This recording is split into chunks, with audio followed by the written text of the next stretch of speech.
A diario nos conectamos a un universo ilimitado de contenidos. Podrías estar haciendo un match, viendo una serie, asistiendo a un encuentro digital del DF Live o leyendo sobre una nueva planta de hidrógeno verde.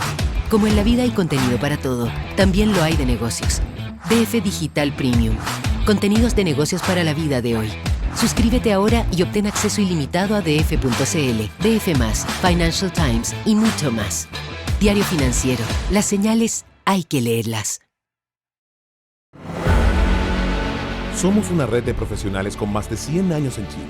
Somos la suma del talento de miles de colaboradores en el mundo.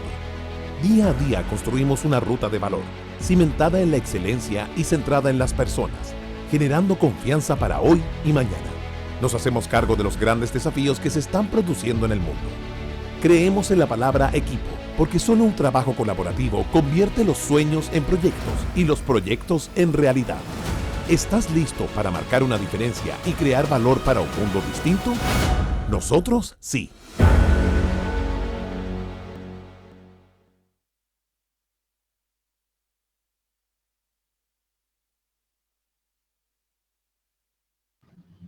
Muy buenos días a todos. Espero que tengan un excelente día a pesar de la lluvia, que también es bienvenida. Sean todos bienvenidos en nombre del Diario Financiero de PwC a esta cuarta jornada de información tributaria, una vez ya terminado el proceso de operación renta. Y enfrentándonos a puertas a una nueva reforma tributaria respecto a la cual todavía no tenemos detalles. En consideración a lo anterior, internamente dentro del equipo de PwC nos hemos encontrado en el último periodo, me atrevería a decir, lamentablemente, con una gran cantidad de consultas y organizaciones en relación a disminuciones de capital.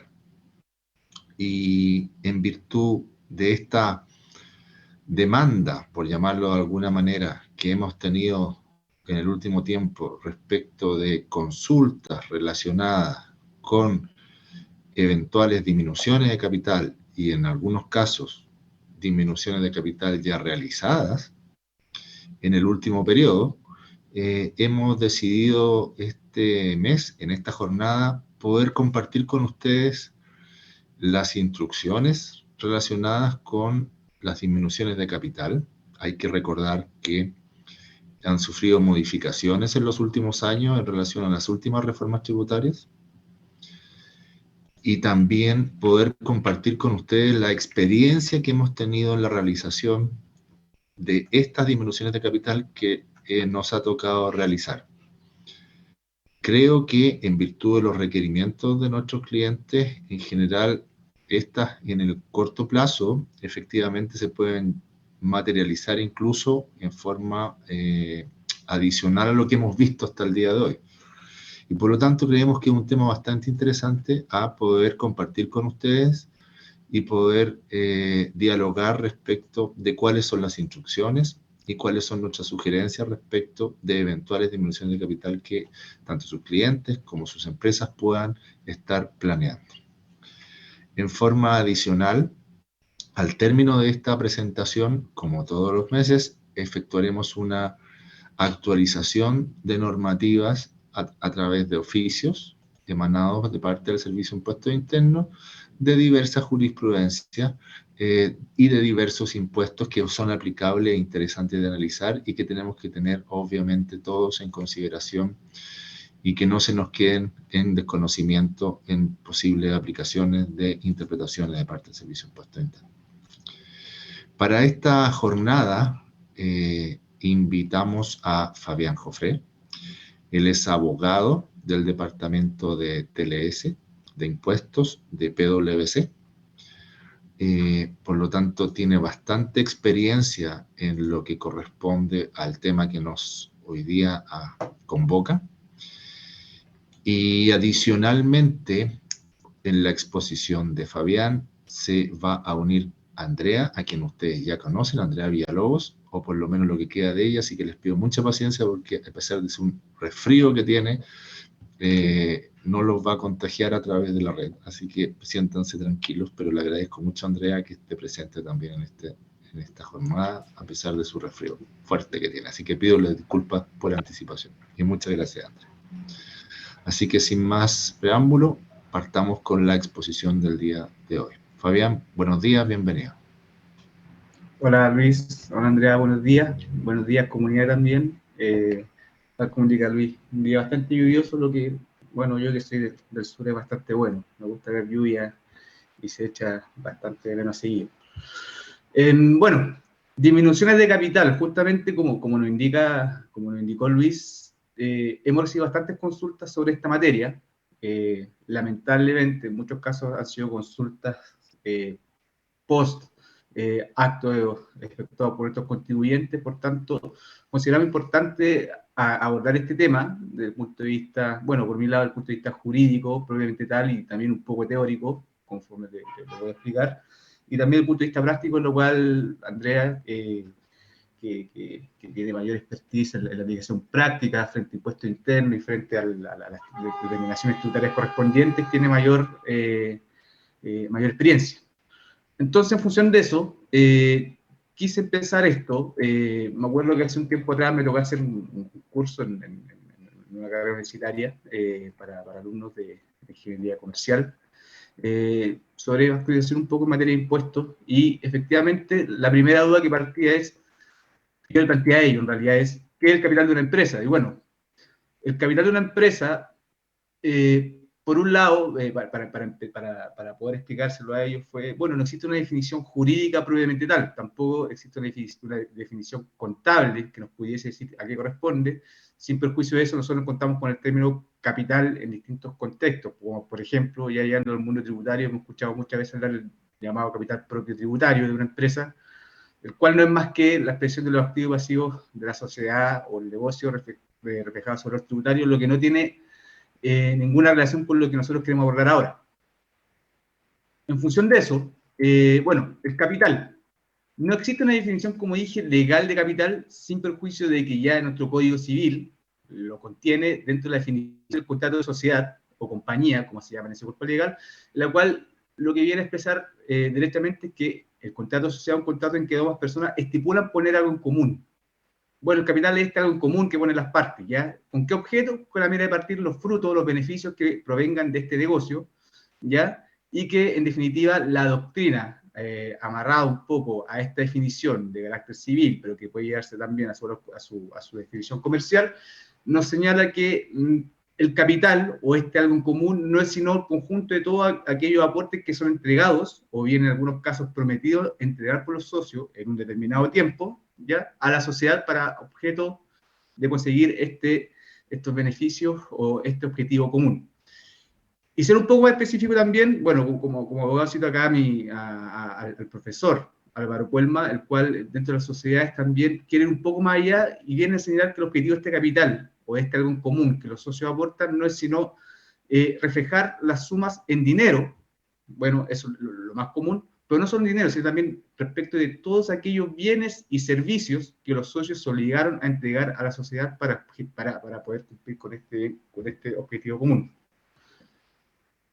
Yendo un poquito más allá, bueno, el Servicio de Impuesto Interno también se ha referido al concepto de capital. Dentro de su portal tienen un denominado diccionario básico contable que, si bien no son definiciones jurídicas o contables definidas bajo normativa, uno podría decir internacional o bajo elementos legislativos, lo que viene a señalar que este capital lo definen como una relación con el elemento productor de ingresos que no está destinado a agotarse ni a consumirse, sino que por el contrario debe mantenerse intacto como parte generadora de nuevas riquezas. ¿Y por qué es importante esto? Bueno, porque nuestra ley de la renta tiene dos grandes distinciones. Aquellas rentas que provienen del capital, efectivamente, es decir, el impuesto de primera categoría, ¿ya? Y aquellas rentas que provienen del trabajo o del intelecto de las personas, entendido también por nosotros como este impuesto de segunda categoría. Dicho eso, tenemos distintas expresiones de capital en los distintos cuerpos normativos, respecto en este caso de la constitución y organización de las personas jurídicas, sociedades comerciales y civiles. Así, por ejemplo, el artículo 365 y 366 contemplan el denominado capital para efecto de la constitución de la sociedad de responsabilidad, de las sociedades comerciales, entre la sociedad de responsabilidad limitada, y señala simplemente que el capital en este cuerpo denominado fondo social no es más que los aportes que los socios prometen o entregan a la sociedad para cumplir con este fin común. Y además va un poco más allá y vienen a especificar en el artículo 376 que el capital no es solo dinero, también puede conformarse por créditos, puede conformarse por incluso el trabajo de la persona o por cualquier otro bien que sea susceptible de comercializarse, o sea, cualquier bien, actividad, sea este bien físico, intangible, que sea susceptible de valorización por los socios para objeto de poder estipular la participación de cada uno, va a constituir capital, ¿ya? Adicionalmente tenemos el Código de Comercio relativo a la norma de las sociedades por acciones, la ley de sociedad anónima, las cuales tampoco define el capital, sino que simplemente vienen a repetir bajo sus términos que el capital no es sino la expresión del aporte que los socios acuerdan efectuar a una sociedad. Bueno, un poquito ya yendo en detalle respecto a la disminución de capital propiamente tal, también acá quise hacer una pequeña distinción. Una cosa es la disminución de capital, y nosotros siempre, bueno, esta presentación trata de la disminución de capital propiamente tal, entendida como este menoscabo o esta desvalorización respecto de este algo en común que los socios estipulan poner. Sin embargo, también esta disminución de capital puede o no puede generar efectos tributarios propiamente tal para los socios que aportan. Por ejemplo, la disminución de capital efectuada de pleno derecho, cuando un socio no aporta dentro del plazo entregado el fondo que prometió enterar para efectos de determinar su aporte, puede generar una disminución de carácter legal que no va a tener un efecto tributario en el socio, sino más bien una disminución de su participación social. Sin embargo, también puede darse que esta disminución de capital vaya de la mano de la devolución de capital, o sea, la restitución a los socios de este algo en común que ellos decidieron poner, sea de forma parcial o total, y esto es lo que principalmente busca la ley de la renta regular, dado el tratamiento que trata de darle a estas devoluciones de capital en el sentido de poder controlar tributariamente todas aquellas utilidades que por algún motivo están todavía pendientes de tributación y que deberían ser, bajo la normativa fiscal, deberían ser imputadas en primer orden como va a ver más adelante. Entonces, dicho esto, lo que la ley de la renta regula propiamente tal va a ser la devolución de capital, es decir, la entrega por parte de la sociedad a sus socios de parte del capital inicialmente aportado o bien aportado posteriormente mediante algún aumento durante el tiempo. Y bueno, acá tenemos justamente los distintos tipos de organización. Esto es simplemente un repaso de cómo este capital se va a constituir respecto de cada organización empresarial que las personas decidan tener para efecto de desarrollar su negocio. Por un lado, por ejemplo, el empresario unipersonal, que nosotros sabemos no es sino esta persona natural, que sin constituir una persona jurídica aparte, mediante un acto declarativo, decide poner parte de su patrimonio a disposición de una actividad económica y así lo declara ante impuesto interno, manteniendo el mismo RUT, pero una contabilidad separada. También tenemos ya las empresas individuales de responsabilidad limitada, las cuales no es sino una persona jurídica, unipersonal, en la cual un solo socio, que es personal, decide ya derechamente constituir una entidad diferente, con un patrimonio separado de su peculio individual, y todo esto formalizado mediante las correspondientes formalidades, que sean la inscripción, en este caso, de escritura pública, la publicación e inscripción en el registro de comercio conservador de bienes raíces correspondiente, al igual que la sociedad de responsabilidad limitada, bajo esta formalidad que están acá, bueno, las sociedades por acciones y las sociedades anónimas. ¿Y por qué esto es importante? Lo abro más adelante, porque para hablar derechamente de evoluciones de capital, sea que esta evolución de capital sea el acto que en primera instancia buscaron los socios, o sea, una consecuencia de un acto que llevó a concluir que los socios estaban bajo alguna circunstancia retirando capital, requiere, a contar de la ley 21.210, de esta formalización que no está expresamente requerida hasta antes de la vigencia de la ley 21.210, o sea, hasta antes del 31 de diciembre de 2019, correcto. Bueno, principal cambio. Primero que todo, una cuestión de carácter administrativa que lo que busca respecto a la devolución y disminución de capital era darle un poco más de celeridad al proceso de fiscalización por parte del impuesto interno. Previo a la ley 21.210, sin perjuicio de que no era una obligación probablemente tal, toda vez que el contribuyente podía efectuarlo igualmente, sujetándose a las sanciones correspondientes, lo que correspondía era solicitar una autorización de impuestos internos para efecto de poder llevar a cabo esta disminución de capital. ¿Y cuál era el objetivo de esto? Bueno, principalmente el objetivo era que Impuesto Interno revisara, previo a la celebración del acto respectivo, cuáles eran los efectos jurídicos y tributarios propios de esta disminución de capital para efecto de poder controlar la correcta tributación de las rentas que retiraban los socios. Bueno, esto fue eliminado, principalmente porque esta fiscalización igualmente se efectúa, ¿ya? Por tanto, la práctica llevaba a que la solicitud de disminución podría determinar en un proceso más lento, atendida a la necesidad de la empresa y que en algunos casos incluso podría postergarse innecesariamente en el tiempo. Y bueno, lo que nos importa en materia de impuesto a la renta, lo primero que existía era la ley, en esta ley de la renta, era lo señalado en el artículo 17, número 7, respecto de la calificación de ingresos no renta. Esta norma antigua previa a la ley 21.210, las cuales tenía elementos que nosotros vamos a ver, en términos generales, no cambiaron mucho, ¿ya? Lo que señalaba esta disposición, previo a la reforma tributaria, era, en primer lugar, algo obvio. O sea, las devoluciones de capitales sociales y los reajustes de esto, o sea, el valor protegido por la inflación, no constituye una renta tributable para el socio que la aporta, siempre y cuando no correspondan a utilidades capitalizadas, o sea, siempre y cuando se tratara de aportes efectivos, transferencias efectivas efectuadas por los socios a la sociedad, y no a utilidades que por alguna circunstancia hubiesen estado posadas dentro de la sociedad, y que para efectos económicos, patrimoniales, tributarios, etcétera, los socios hayan acordado capitalizar sin haber sido previamente distribuidos, ¿ya? Entonces, lo primero era esto, que es algo obvio, el capital no constituye renta para el socio una vez que se devuelve, siempre y cuando se cumplan los órdenes de imputación que estaban establecidos en ese entonces y también al día de hoy en el artículo 14 de la Ley de la Renta, en cuanto a que para efecto de poder retirar capital de una sociedad se requiere que cualquier otra cantidad que haya estado dentro de la empresa y que se encuentre pendiente de tributación o bien sea calificada como un ingreso no renta pero bajo normativa tributaria, haya sido previamente retirada a la eliminación propiamente tal de capital y siempre hasta la concurrencia del monto aportado por el propietario, socio o accionista perceptor de esta devolución.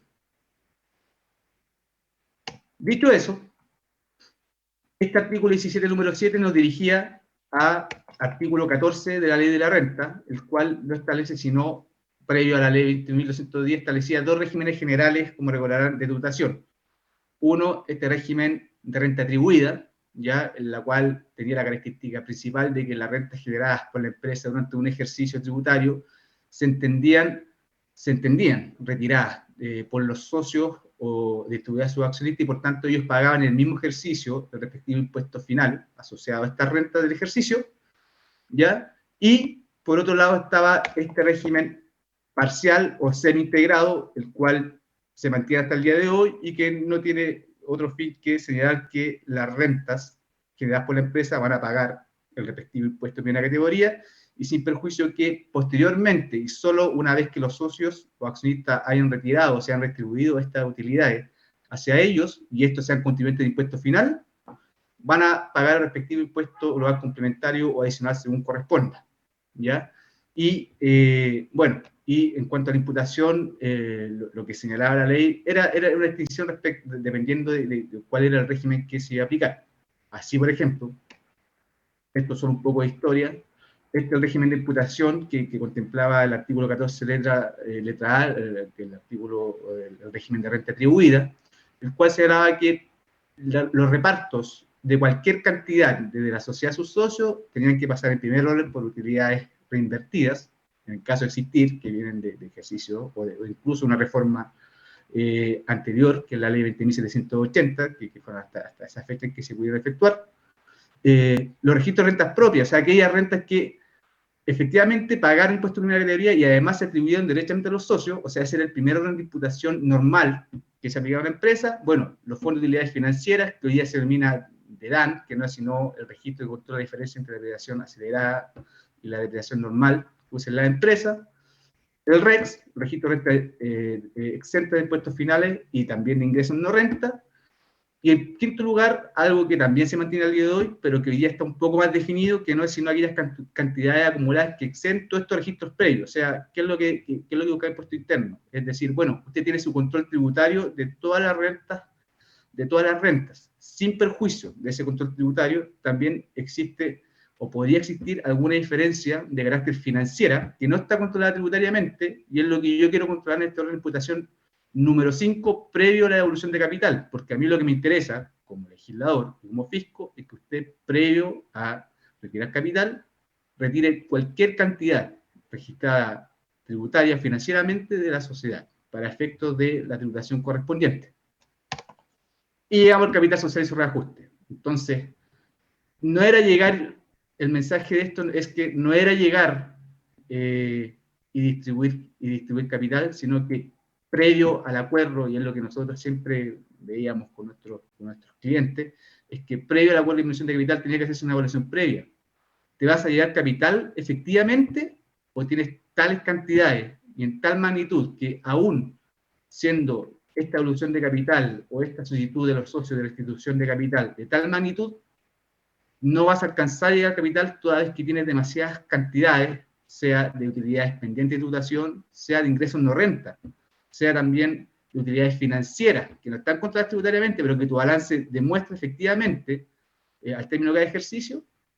Entonces, ¿va a llegar o no va a llegar al capital? Y esa es la primera evaluación que nosotros siempre teníamos que hacer, sea previo a la formalización de esta emisión de capital o ya bien efectuada posteriormente.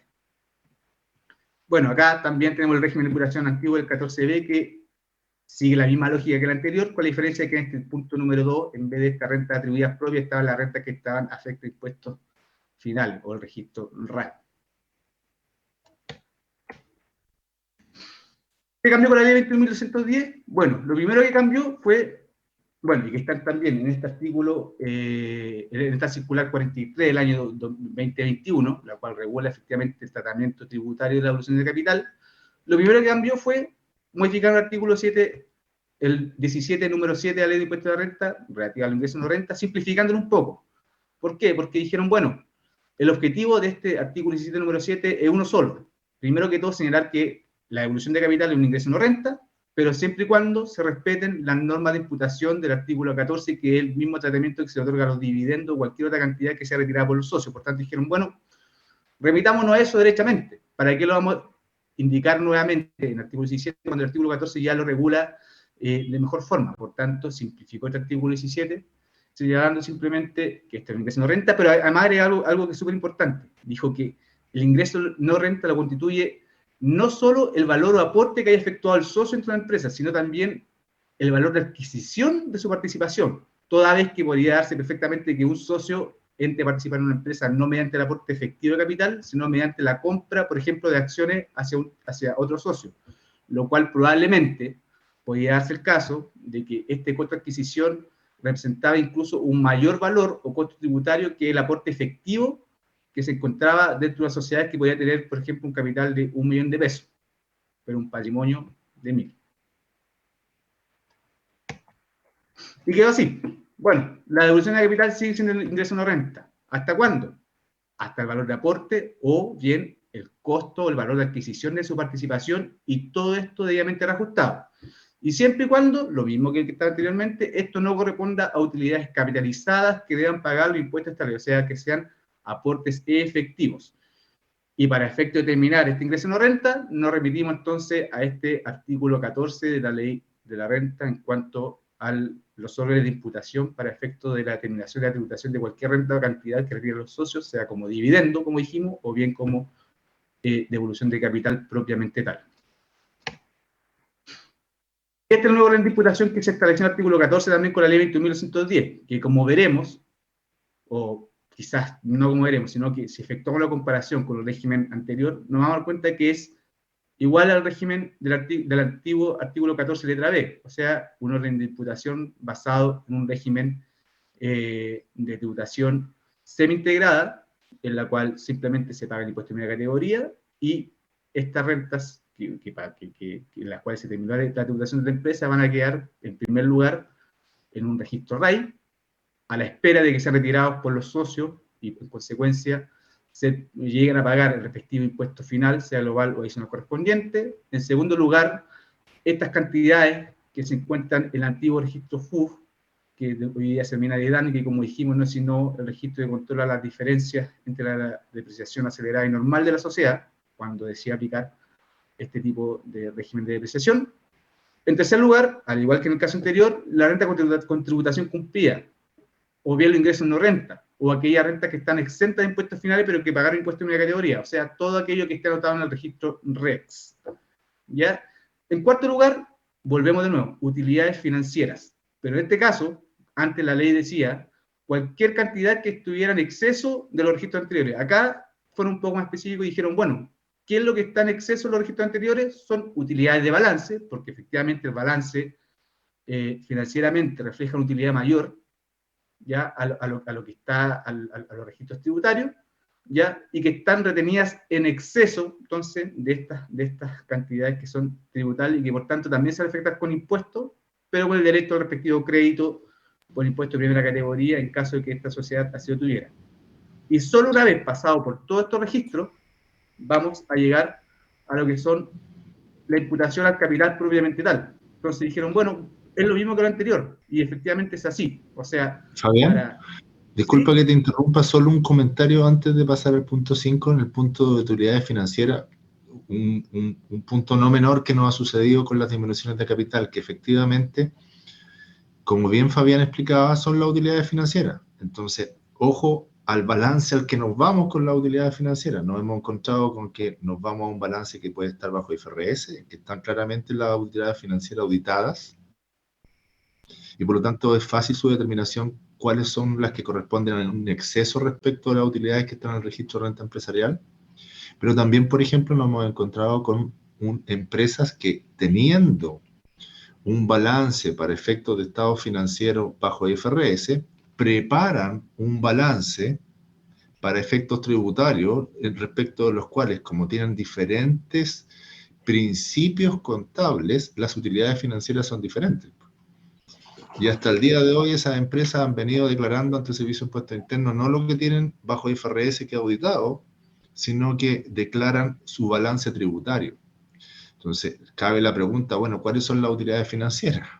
La contabilidad que el Servicio de Impuestos Internos ha recibido y que se ha declarado por parte del contribuyente en esos casos ha sido esta contabilidad tributaria, que tiene utilidades financieras diferentes al balance de IFRS. Pero ojo con ese punto de poder aclarar bien las utilidades financieras. Aquí cobra importancia entonces determinar algo que hasta el día de hoy no hemos tenido claridad de parte del Servicio de Impuestos Internos. ¿Cuáles son los principios que se basan para efectos financieros y que son utilizados para algunas normas, como por ejemplo la utilidad financiera en exceso y que corresponde a una norma tributaria? Y el último caso que se nos planteó es que es un contribuyente americano, y muchos de ustedes pueden tener lo mismo, que no están sometidos a auditoría de estados financieros para efectos locales, pero sí mantienen un balance de reporte bajo USGAP y que ellos van reportando anualmente. Y en forma adicional tienen un balance que preparan bajo los antiguos principios contables generalmente aceptados en Chile, en la cual, por ejemplo, tiene corrección monetaria ese balance, en la cual tiene una normativa de depreciación diferente, y son normativas contables que al final provocan que las utilidades financieras sean diferentes. Y en ese caso, lo mismo que en el anterior, también han declarado ante el Servicio de Impuestos Internos, tenemos dos balances, pero han declarado el balance tributario. Y ese balance tributario no hay IFRS. Entonces, nuevamente sale la duda, y la norma del Código Tributario respecto de que las contabilidades tienen que estar sometidas bajo un régimen o un criterio estándar de cuantificación, que en Chile, hoy por hoy son los IFRS, entonces no tendría validez. Bueno, raya para la suma, en esos casos, en términos no me atrevo a decir conservadores, pero en términos prácticos, si el contribuyente ha venido declarando esa contabilidad que no es IFRS, que no es US GAAP, sino que es un híbrido que hoy día no está reconocido por el Colegio de Contadores ante el Servicio de Impuestos Internos, pareciese que porque el Servicio de Impuestos Internos hasta el día de hoy ha aceptado en los hechos de que esa sea la contabilidad que yo le estoy informando año a año. Por lo tanto, esa es la que hemos considerado, a pesar de que entendemos que hay un foco de riesgo, esa es la que hemos considerado para efecto de considerar las utilidades financieras. Y que vuelvo a reiterar que en algunos casos no necesariamente pueden ser en comparación con un balance IFRS que el propio contribuyente puede tener o en comparación con un balance US GAAP que el propio contribuyente puede tener para efectos internos. Solo eso quería puntualizar, Fabián, en respecto de un tema práctico que nos ha sucedido a nosotros como contadores respecto de la disminución de capital. Gracias. Sí, solo un punto, que cualquier duda que vayan teniendo en relación a la presentación que se está dando, por favor háganla llegar a través del chat y nosotros internamente la revisamos y respondemos. La idea es poder resolver dudas y consultas en relación al tema que estamos exponiendo. Eso, Fabián, gracias. Ningún problema. Bueno, entonces, claro, llegamos a este cuarto orden de relevancia conforme a lo que nos indicaba la práctica, como señaló Luis, respecto a estas utilidades de balance que están en exceso de las tributarias que están retenidas en la empresa. Y finalmente llegamos al capital, que es lo que nosotros queríamos abordar y que por lo general es lo que el contribuyente o nuestro cliente buscó en una primera oportunidad cuando efectuó una disminución formal de capital. Ya entonces, ¿qué es lo que dice? Bueno, agotadas todas las cantidades precedentes, o sea, estos 4 órdenes de imputación propiamente tal, se podrá imputar la cantidad retirada, remesada o distribuida a favor del contribuyente, ya hasta la concurrencia de la participación que le corresponda al propietario del capital. En función de eso, y esto igual importante, nosotros siempre partimos hablando de que el contribuyente llegaba con un acto de disminución de capital propiamente tal, sin perjuicio de eso. Tal como también dije preliminarmente, el artículo 14 no es que regule el orden de imputación respecto a las disminuciones de capital propiamente tal, sino lo que regula el artículo 14 es el orden de imputación de las rentas o cantidades que se retiren por parte de un socio a cualquier título, sea disminución de capital o no. Y por tanto nos encontramos con una situación diferente. ¿Cuál es el caso?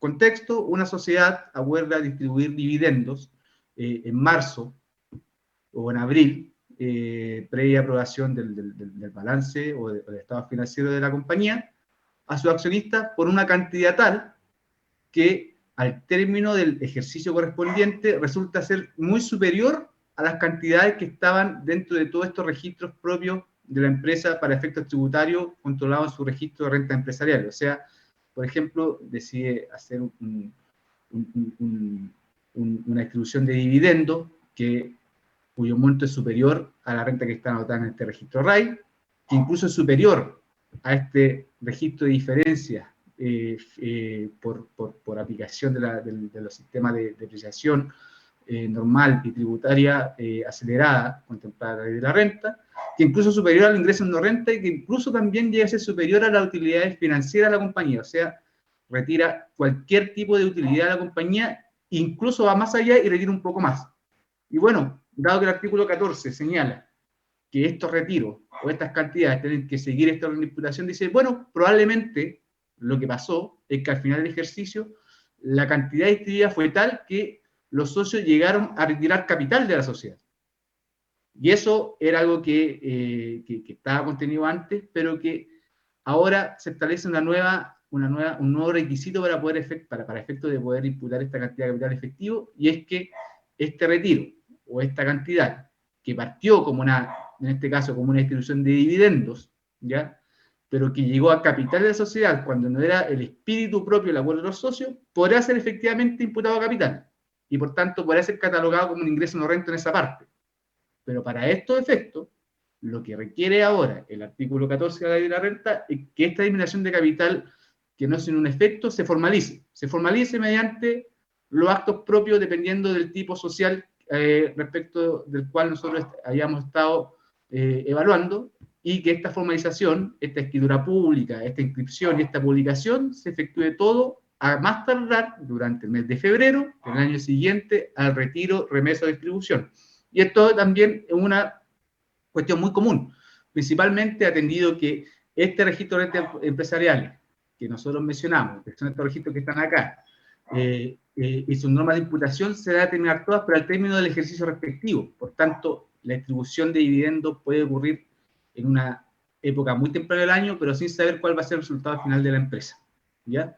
Y bueno, tratándose de una empresa individual, también se exige una formalización, pero esto, más que la formalización, es la información también de impuesto interno dentro del respectivo plazo, en cuanto a que de este fondo común, o de este fondo que decidió llevar como capital para efectos de su actividad económica, disminuyó como consecuencia del retiro excesivo respecto del total de los registros de renta. Y bueno, también llegamos al punto número 6, o a la imputación número 6, que ya es una norma de control, que lo único que busca es decir, bueno, te llevaste tal cantidad que te llevaste todas tus utilidades tributarias, te llevaste todas tus diferencias financieras, te llevaste todo tu resto, tu ingreso no renta, o renta exenta, te llevaste las utilidades de balance también, que están controladas, o podrían estar controladas en un balance que financieramente se rige bajo una norma diferente a la tributaria, te llevaste incluso el capital, y aún así te llevaste algo más. Y la verdad es que el impuesto interno lo que dice acá es que, ¿qué es eso? Bueno, como tú no sabes lo que es eso, y como yo tampoco sé lo que está retirando derechamente,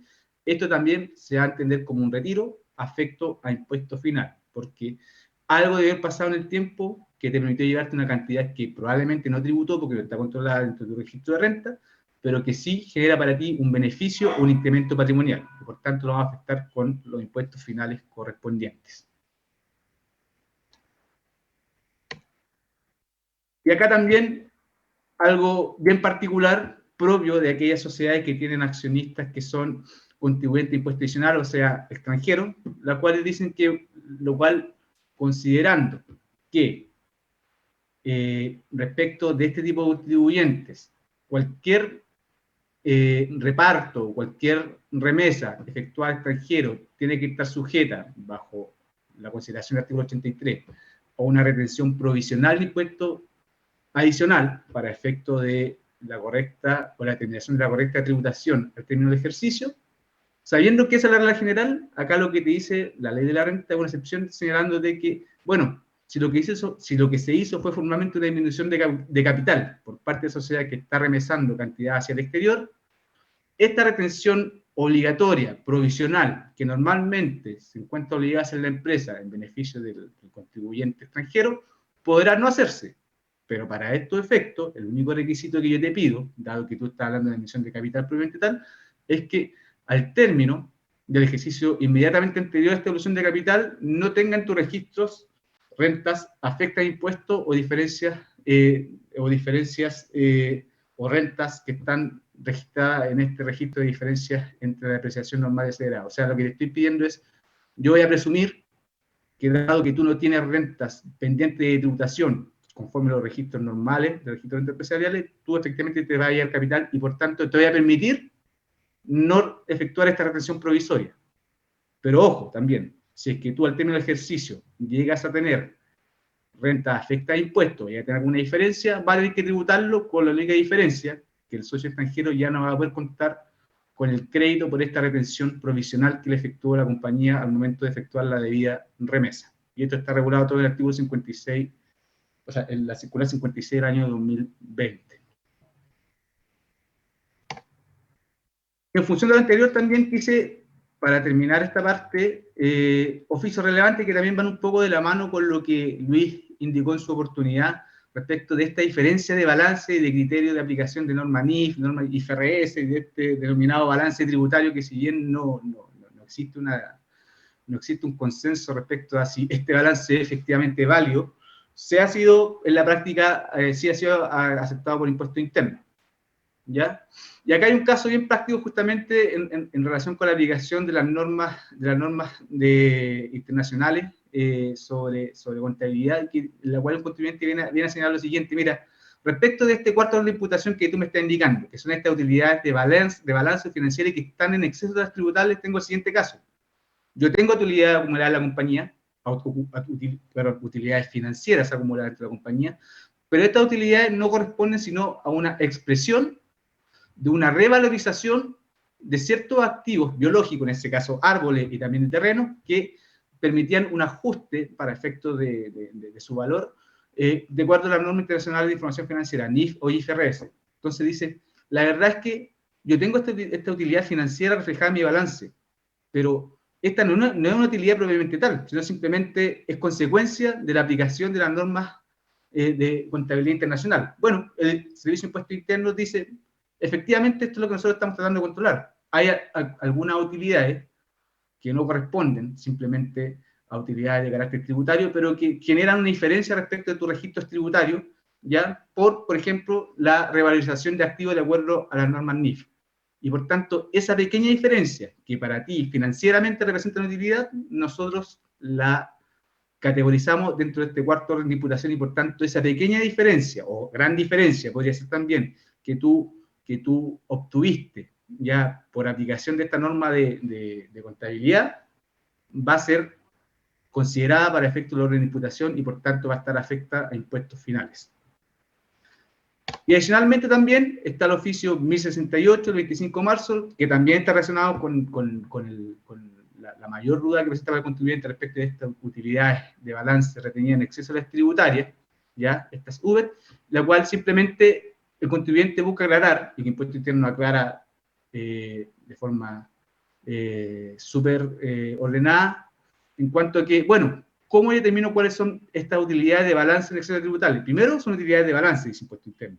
Ok, pero además está en exceso de las tributables y también está en exceso del capital. Por tanto, el ejercicio que tiene que hacer el contribuyente para saber si es que en su balance tiene utilidades de balance que están retenidas en exceso, es descontar estas utilidades, cualquier diferencia o cualquier cantidad que sea imputable al capital efectivamente aportado y su reajuste, y además, posterior a eso, va a tener que descontar a la utilidad de balance todas aquellas cantidades que sean representativas del FUR, de estas utilidades reinvertidas, del RAI de la empresa, de la utilidad tributaria acumulada, del registro del DAN, de la diferencia de la depreciación, y también de el ingreso no renta o renta exenta de impuestos. Por tanto, solamente partiendo de la base de la utilidad financiera y efectuando todas estas disminuciones en función de la imputación al capital y al registro de rentas tributarias, va a ser una utilidad de balance en exceso de tributaria, por tanto, afecta a este orden de imputación que está contemplado en el artículo 14. Eso va por mi parte. Muchas gracias por su atención. Como señaló Andrea, cualquier duda derivada de la presentación, nosotros vamos a estar atentos internamente para efecto de poder resolverla. Muchas gracias. Gracias, Fabián. Bueno, continuando con la charla, la idea es poder, después de que Fabián nos expuso, ¿no es cierto?, la parte técnica, en un pequeño ejercicio ejemplificar, ¿no es cierto?, cómo en la práctica nosotros podemos aplicar, ¿no es cierto?, la teoría y cómo tenemos que informar al Servicio de Impuestos Internos, ¿no es cierto?, estas disminuciones de capitales, ¿ya? Bueno, vamos a mostrar una planilla Excel, en donde vamos a mostrar un ejercicio práctico con números simples, ¿no es cierto?, el caso de una sociedad, ¿no es cierto?, que es una empresa de responsabilidad limitada, perdón, que en el mes de julio, ¿no es cierto?, del año 2021 realiza una disminución de capital ascendente a 10 millones de pesos, ¿ya? Y esta disminución de capital es remesada a un socio afecto al impuesto adicional, ¿ya? Por lo tanto, esta empresa está conformada por dos dueños, uno afecta a impuestos finales que está domiciliado, ¿no es cierto?, en Alemania, y otro socio que está afecto al impuesto del global complementario. En los antecedentes mencionamos como un caso supuesto, ¿no es cierto?, que esta sociedad no mantiene saldos iniciales del registro de renta empresariales, y este punto es relevante para efectos de definir la retención de impuesto adicional asociada a esta devolución de capital, ¿ya? Y finalmente, mostramos los saldos finales, ¿no es cierto?, del registro de renta empresarial, y mostrando hipotéticamente que esta sociedad, al cierre del ejercicio, generó un RAI positivo de 5 millones de pesos. La sociedad, además de la información entregada anteriormente, obtuvo una utilidad tributaria ascendente a 100 millones de pesos y generó un impuesto de primera categoría de 27 millones. Esta sociedad, al término del ejercicio, no generó utilidades financieras en exceso a las tributarias, y la formalización, ¿no es cierto?, de esta disminución de capital fue realizada el 2 de agosto del 2021. ¿Ya? Bueno, como nos mencionó Fabián, nosotros acá tenemos, para efectos de analizar una disminución de capital, es la oportunidad en que se realiza y definir quién es el contribuyente, ¿no es cierto?, que podría estar afecto a los impuestos finales. Bueno, en el desarrollo o en los antecedentes proporcionados, mencionamos que este es un contribuyente sin domicilio ni residencia en Chile. Por lo tanto, debemos evaluar, ¿no es cierto?, en esta disminución de capital, la aplicación de la retención de impuesto adicional, ¿ya? Haciendo un poquito de memoria, si se recuerdan, anteriormente, antes de la ley 21.210, estábamos frente a una ley 20.780, en donde las disminuciones de capital nosotros teníamos que solicitar una autorización previa, ¿no es cierto?, a través de un formulario que es el 3239. Como bien nos mencionó Fabián, esta autorización ya no se realiza y tenemos hasta febrero del año siguiente, materializada la devolución de capital, la obligación de informar esta devolución propiamente tal ante el Servicio de Impuestos Internos, ¿ya? Eso quería enfatizar. Y además, otro punto importante es que la devolución de capital, su calificación, se define siempre al 31 de diciembre. Es más, está la resolución 19, que fue emitida en febrero del 2021, en donde el Servicio de Impuestos Internos, ¿no es cierto?, que después lo voy a mostrar al finalizar este ejercicio, nos muestra el registro de renta empresarial en cuanto a su conformación. Y las devoluciones de capital o las disminuciones propiamente tal, su calificación se realizan al final, al término del ejercicio y después de que nosotros hayamos imputado, ¿no es cierto?, los retiros o distribuciones de utilidades.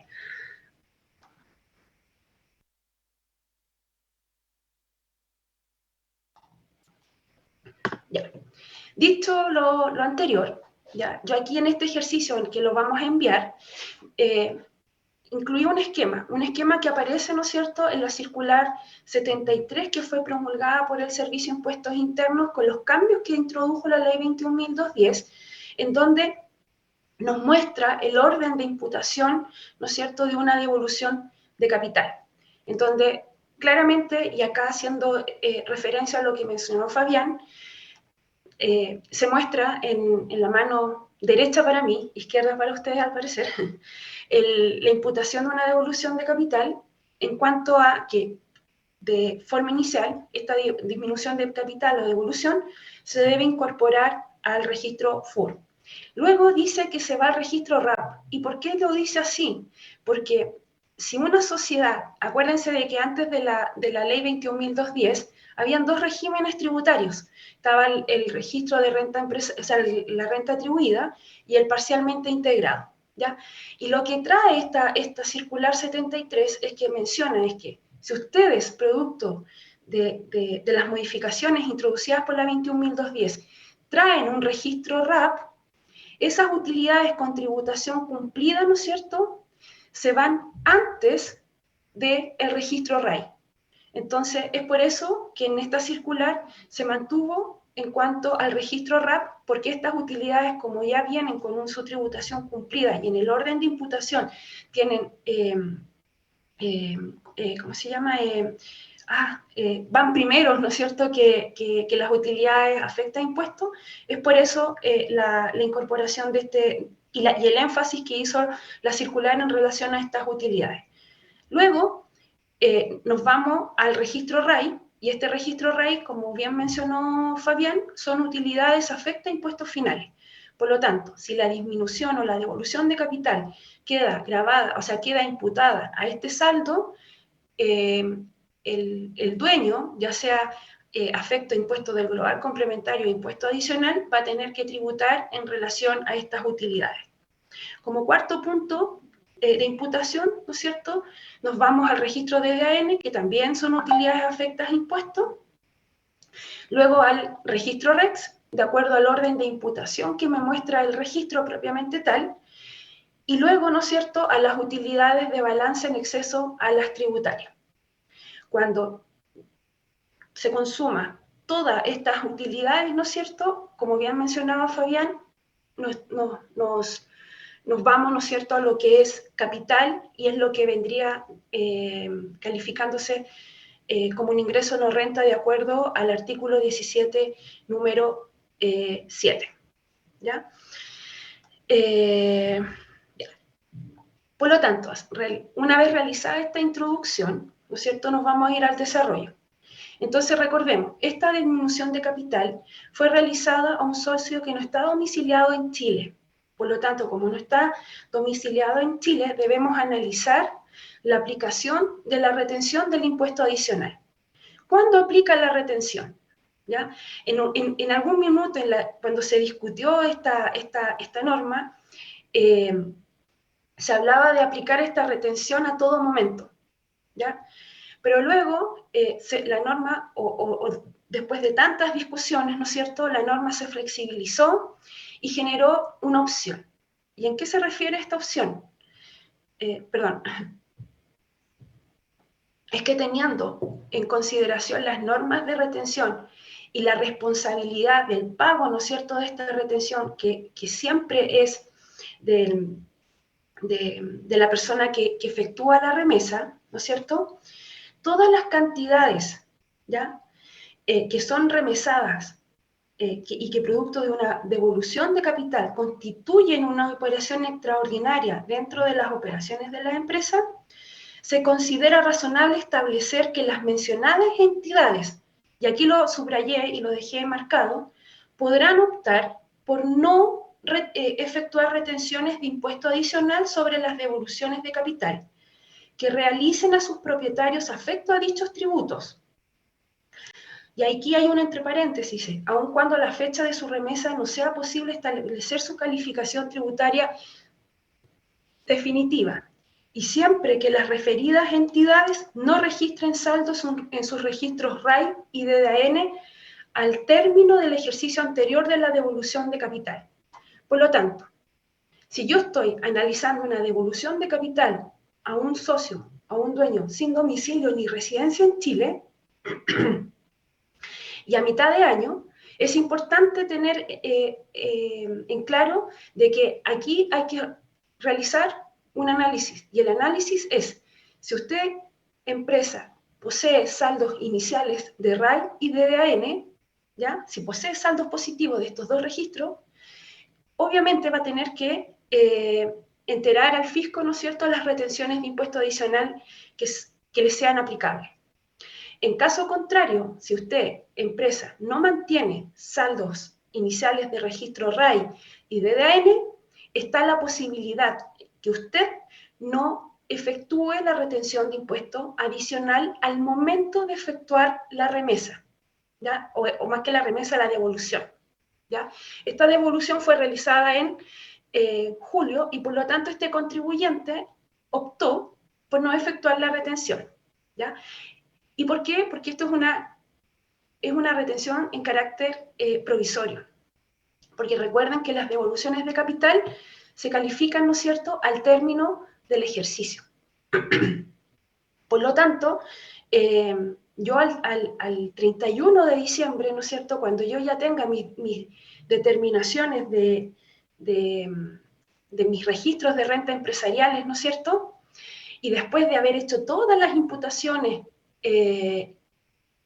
como último punto, incorporo la devolución de capital. Y si ahí me quedaron saldos positivos, califico la devolución de capital, como una utilidad, una remesa afecta, ¿no es cierto?, a impuestos finales, y efectúo el cálculo y realizo la retención de impuesto adicional en el correspondiente formulario 22, ¿ya? Pero acá, como estamos analizando la situación en julio, en este caso, esta empresa optó por no retener.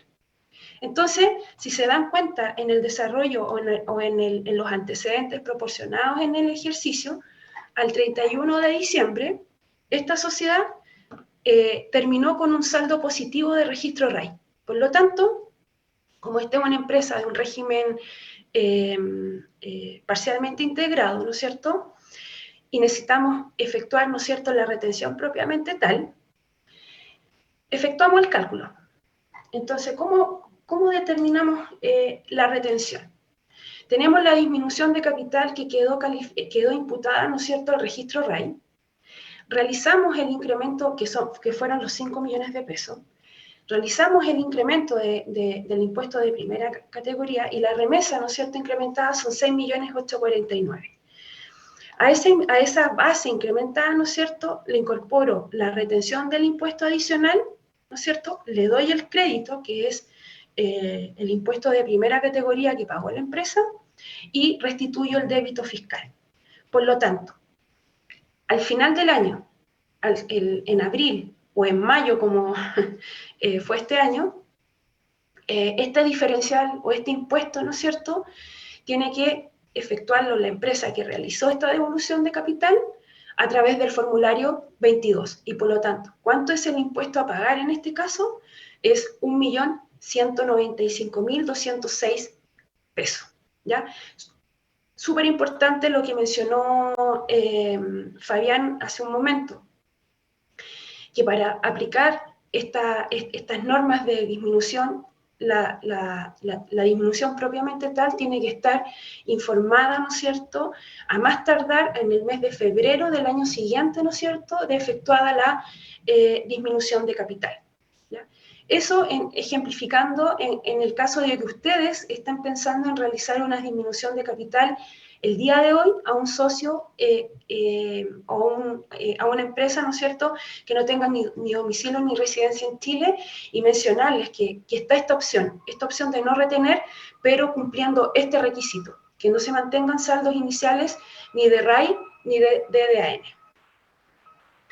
Y finalmente, antes de seguir con la presentación, les voy a mostrar el registro de renta empresariales, para que ustedes puedan visualizar, ¿no es cierto?, el orden y cómo se muestra dentro de este registro las disminuciones de capital.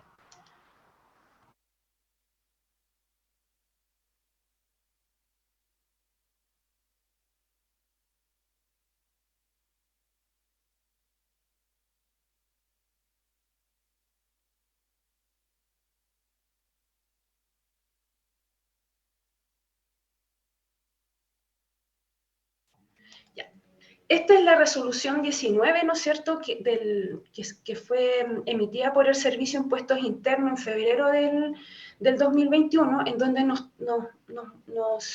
instruye, ¿no es cierto?, sobre el registro de renta empresarial, dadas las modificaciones que se traen en la Ley 21.210, ¿ya? Y acá, bueno, si se dan cuenta, en el punto número 6 están las imputaciones que se realizan al término del año comercial, en el orden que nosotros mencionamos inicialmente en la charla, ¿ya? Entonces, como bien les mencioné, y como también lo mencionó Fabián, las devoluciones de capital son imputadas al registro como en última instancia. Es decir, ¿qué quiere decir esto? Primero, voy a imputar lo que son los retiros, remesas de dividendo, ¿no es cierto?, debidamente reajustado. Luego de que yo haya imputado estos retiros, remesas o dividendos, luego tengo que imputar lo que son los retiros en exceso y en última instancia, ¿no es cierto?, las devoluciones de capital, como se muestra en el punto 6.3. Entonces, si se dan cuenta, para efectos de calificar una devolución de capital, es una vez que yo haya imputado los retiros efectivos realizados durante el periodo, una vez que haya realizado el retiro en exceso y lo que haya quedado, ¿no es cierto?, es lo que se califica como parte afecta de la devolución de capital. Eso, Fabián, no sé si podemos seguir con la PPT.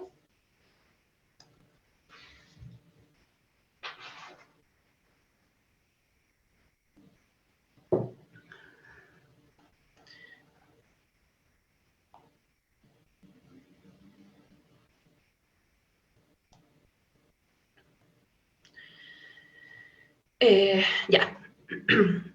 Y bueno, siguiendo con lo que es la presentación, dentro de esta última parte vamos a conversar sobre algunos jurisprudencia que ha emitido el Servicio de Impuestos Internos en función a algunas modificaciones que se van a introducir. Y bueno, y la primera es básicamente la eliminación de la obligación de enviar el resumen de ventas diarias. Y esto en verdad fue noticia ante el Servicio de Impuestos Internos, porque la verdad es que esto viene a disminuir una carga importante de trabajo para las empresas que tenían que preparar esta información y cargarla al Servicio de Impuestos Internos, ¿no es cierto?, en los tiempos que este establecía. Y bueno, ¿y cuál es la modificación? La modificación es que a contar de agosto, del 1 de agosto del 2022, ¿ya?, las empresas que emiten boletas no van a estar obligadas a presentar este resumen de ventas diarias. ¿Y por qué? Porque ya las boletas son electrónicas. Entonces, si se dan cuenta, en el punto 2, donde dice reemplácese, ¿ya?, dice que el resolutivo primero de la resolución exenta número 74 del 2020, que instruye sobre el resumen de ventas diarias, y se va a reemplazar por lo siguiente. Dice: del registro de compra y venta, la información contenida en las boletas electrónicas recibidas en el SI será registrada por este servicio en forma automática en el registro de compra y venta del contribuyente, especialmente en el registro de venta de este, siendo autorizada en forma actualizada en forma diaria. Entonces, ¿qué significa todo esto? Significa que hasta el mes de julio, ¿no es cierto?, vamos a estar obligados a presentar este resumen diario, porque a contar de agosto del 2022, ¿no es cierto?, el Servicio de Impuestos Internos va a alimentar el registro de ventas a través, ¿no es cierto?, de estas boletas electrónicas que emiten, ¿no es cierto?, los emisores. Bueno, ¿y esto dónde está? ¿En qué jurisprudencia? Esto está establecido en la resolución exenta 53, que fue emitida por el Servicio de Impuestos Internos el 9 de junio del 2022. Y abajito, por si es que ustedes después quieren mirar la resolución con más detalle, hasta el link del Servicio de Impuestos Internos para que lo puedan mirar.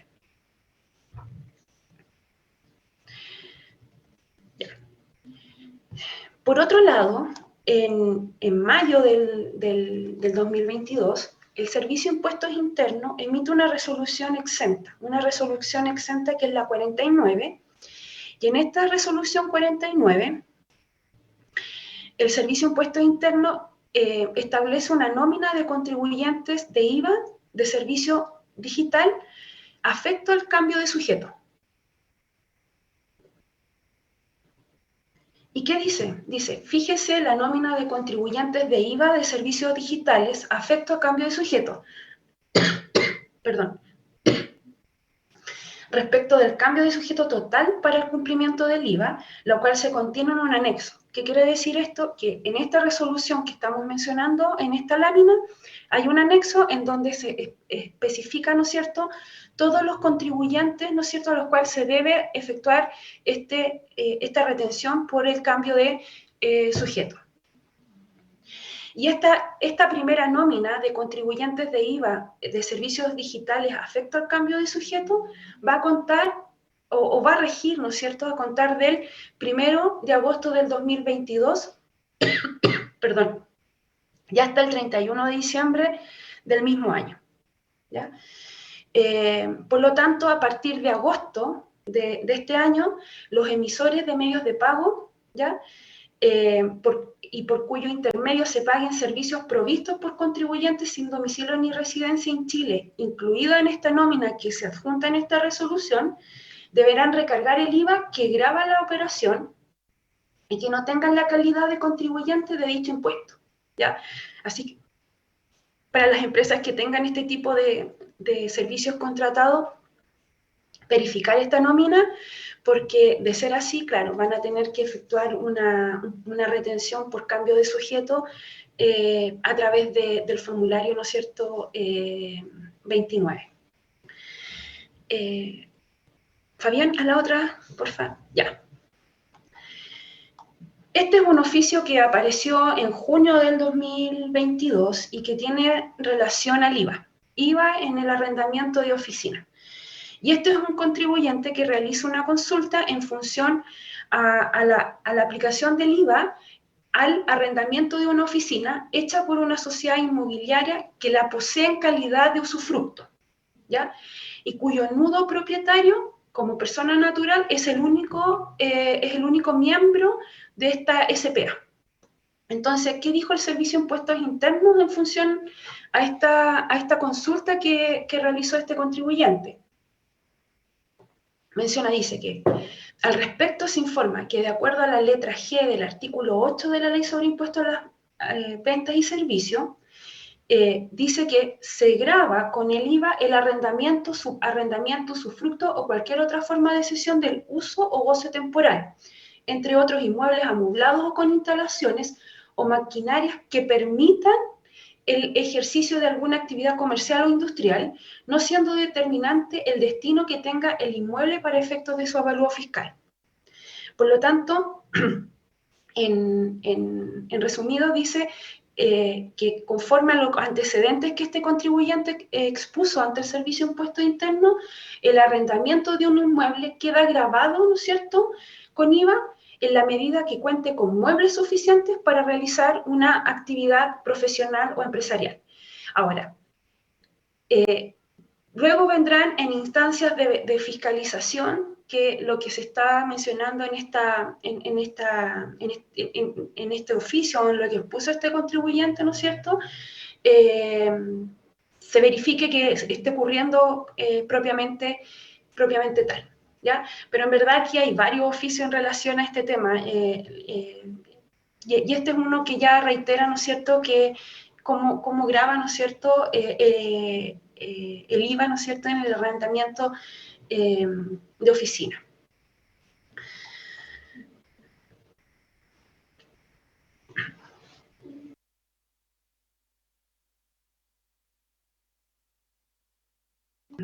Perdón. Luego tenemos la emisión de una factura ya. Y este lo encontré como interesante porque aquí hay varias dudas y la verdad es que el registro de renta empresarial nos ayuda mucho para efectos de poder mostrar este tipo de operaciones frente al servicio. ¿Y esto qué ocurre? Este es el caso de una emisión de factura por la aplicación de la rebaja del 11%, ¿no es cierto?, producto del arrendamiento de bienes corporales, muebles amoblados, ¿ya? ¿Cómo dice la norma? La norma dice de que cuando usted cobra un arrendamiento, ¿no es cierto?, de un bien amoblado, la norma, a través del artículo 17 de la ley del IVA, debe, porque ahora es debe, antes como que daba a entender que podría ser una opción, debe rebajar el 11% del avalúo fiscal, ¿ya? Entonces este contribuyente está preguntando, oye, pero ¿qué pasa si a la base afecta que yo tengo, mi avalúo fiscal hace de que mi operación sea cero? O sea, en verdad no hay nada que gravar con impuestos. Y la pregunta es, ¿podría yo emitir una factura exenta para efectos de cobrar este arrendamiento, dado que con la rebaja del 11% del avalúo fiscal, esta base imponible es cero? Entonces, ¿qué dice el Servicio de Impuestos Internos? Dice que a su vez el artículo 17 de la ley del IVA dispone que tratándose de los arrendamientos señalados, se debe rebajar, y esto es importante porque antes no estaba tan claro, se debe rebajar una cantidad equivalente al 11% del avalúo fiscal o la proporción equivalente si el arrendamiento fuere parcial o por periodos distintos de un año para efectos de determinar la base imponible afecta a IVA. Ahora bien, en cuanto al efecto que puede implicar esta rebaja sobre la determinación de la base imponible, este servicio ha resuelto que, aun cuando el saldo del impuesto a pagar sea cero, no se debe considerar que el arriendo del inmueble constituye una operación exenta de IVA. Por el contrario, la operación sigue siendo afecta, puesto que no existe norma que le exime del impuesto, aun cuando por efecto de la rebaja del dispuesto del artículo 17, la suma del IVA determinada sea cero. O sea, en resumen, le está diciendo, no aplica factura exenta y debe aplicar, ¿no es cierto?, ¿cómo se llama? Una factura afecta para efectos de cobrar este arrendamiento. Y aquí me resuelve una duda que yo tenía en el registro, porque por error un cliente emitió un documento 33, que es una factura afecta, y lo dejó sin IVA. Y resulta que el Servicio de Impuesto Interno validó esa factura. Y claro, esa validación existe dado esta circunstancia, porque yo puedo emitir una factura, un documento número 33, que es la nomenclatura que tiene la factura afecta impuesto, sin IVA, porque se da esta circunstancia. Ahora, me gustaría ahondar un poco en lo que, en el cambio de la norma en cuanto al artículo 17 por la ley 21.210, en donde menciona de que, donde introduce esta palabra que deberá, ¿no es cierto?, efectuar esta rebaja del 11% del avalúo fiscal a la base imponible. ¿Y por qué? Porque me pasó un caso con un cliente, un contribuyente, que construyó un edificio, ¿no es cierto? Y en ese edificio lo construyó para efectos de arrendar departamentos amoblados. Y resultó que empezó a facturar y no tenía el avalúo fiscal. Y como no tenía el avalúo fiscal, no halló mejor que determinar un avalúo fiscal por ellos mismos y rebajaron, porque dijeron aquí hay un deberá. Entonces, nosotros, bueno, la gente los abogados fueron a preguntar a tasaciones y le dijeron, no, eso es incorrecto. Y por lo tanto, cuando están en estas situaciones, cuando no le han entregado su avalúo fiscal, el área de tasaciones entrega, ¿no es cierto?, o acelera el proceso para que ustedes puedan cumplir con la norma tributaria de aplicar esta rebaja del 11% del avalúo fiscal. Por lo tanto, acá el avalúo es el avalúo que me entrega el Servicio de Impuestos Internos, no es otro. Y lo digo porque esta empresa va a tener que rectificar varios meses para efectos de corregir su formulario 29.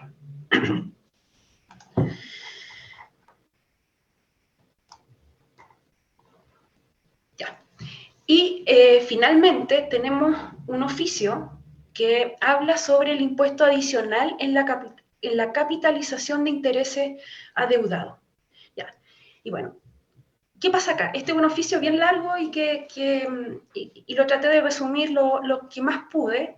Y esta es una empresa que dentro de sus antecedentes señala, o en la presentación que efectuó el Servicio de Impuestos Internos, señaló que en abril del 2015 la sociedad AAA y ZZZ, ambos con domicilio en el país, celebraron un contrato de apertura de línea de crédito por medio de la cual se pactó que la primera pondría a disposición de la otra la suma de $11 millones a una tasa de interés del 7% anual sobre el monto utilizado en esta línea de crédito. En diciembre del 2015 y en septiembre del 2016 se acordó que los intereses devengados a esa fecha fuesen incorporados al capital prestado como mayor principal, ¿ya?, de conformidad a lo dispuesto en el artículo 9 de la ley 18.010. Y el monto total de los intereses capitalizados correspondió a la suma de $5 millones. En noviembre del 2016, la creencia que tenía AAA respecto de ZZZ pasó a manos de una sociedad con domicilio y residencia en España, CSC, ¿ya? A través de una cesión de crédito a valor nominal, la que tomó la posesión de acreedora del contrato de línea de crédito, perdón,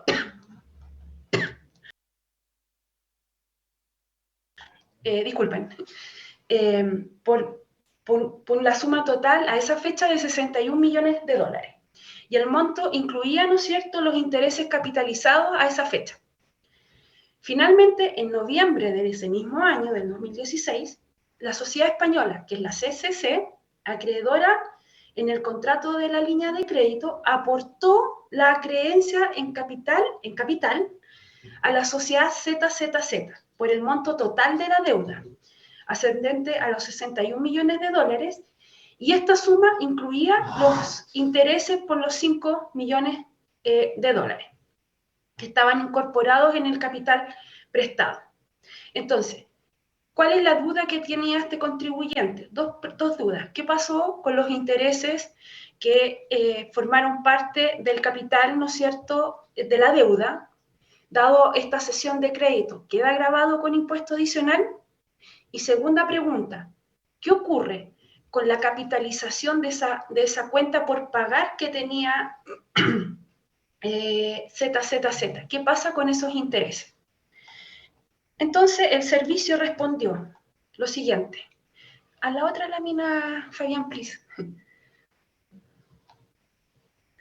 Ya dice, conforme a lo expuesto precedentemente y respecto de lo consultado, se informa que los intereses devengados en una operación de crédito entre empresas locales que son incorporados al capital de la deuda, ¿no es cierto?, de acuerdo al artículo 9 de la ley 18.010, ¿no es cierto?, no se encuentran afecto a impuesto adicional cuando con posterioridad a su devengamiento el crédito en virtud de la cual se originan dichos intereses se hayan cedido a una entidad extranjera. ¿Y por qué? Porque aquí en verdad no hay un mecanismo en donde se entiendan que estos intereses hayan sido, se entienden que hayan sido pagados. Distinto es el caso de la capitalización en la sociedad chilena deudora de un crédito que incluye estos intereses, ¿ya?, adeudado a una entidad con domicilio o residencia en el exterior y que devenga, y en este caso se devenga el impuesto adicional, ¿ya?, respecto a los intereses incorporados al capital, ¿ya? Por lo tanto, aquí el oficio hace dos distinciones: los intereses devengados que formaron parte, ¿no es cierto?, del capital de la deuda, y de los intereses que al momento de la cesión, que ya ahí cambió, ¿no es cierto?, de acreedor, ya pasó de una sociedad chilena a una sociedad extranjera. En ese caso, cuando se capitalizan esos intereses, ¿no es cierto?, van a quedar grabados con impuesto adicional. Y luego, posteriormente, bueno, hay que analizar si esos intereses van a quedar grabados con una tasa del 4 o 35%, porque si ustedes ven acá son entidades relacionadas. Y ver si es que se cumple las normas de exceso de endeudamiento, y en ese caso, claro, el impuesto que se debería enterar o retener pasa de un 4 a un 35%.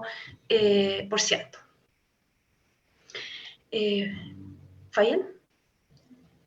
Bueno, y esa ha sido nuestra presentación del día de hoy. Le doy la palabra a Luis.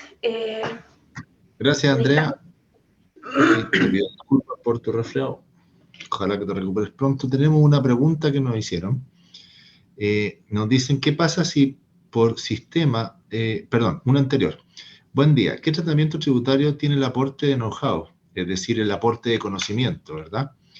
Pero nos ponen una condición, que está previamente valorizado por el socio, realizado por un accionista en una SPA. ¿Cómo tributaría en caso que se retire en el futuro? Entonces acá tenemos la creación de una compañía en la cual hay un socio que incorpora capital y hay otro socio que incorpora ese capital y que se cancela a través de conocimiento. Que suele suceder, ¿verdad? Nosotros hemos tenido más de alguna vez este tipo de operación. Pero en la creación se valoriza este aporte de conocimiento. Es decir, no es gratis. Se le canjean acciones valorizadas. Estuvimos discutiendo mientras Andrea exponía con Fabián este tema y conversábamos con Fabián efectivamente que vemos una valorización que corresponde a un incremento patrimonial en el momento que se produce este aumento de capital. Fabián, ¿qué opinas tú? Sí, claro. A ver, algo que de hecho estaba pensando mientras tú exponías ahora. Igual vale la pena hacer distinción. Hay conocimiento que es patentable o no patentable. Yo entiendo que acá estamos hablando de conocimiento no patentable de partida, ¿ya? O sea, que justamente es la labor de trabajo por parte de uno de los socios, que es el know-how que estamos hablando.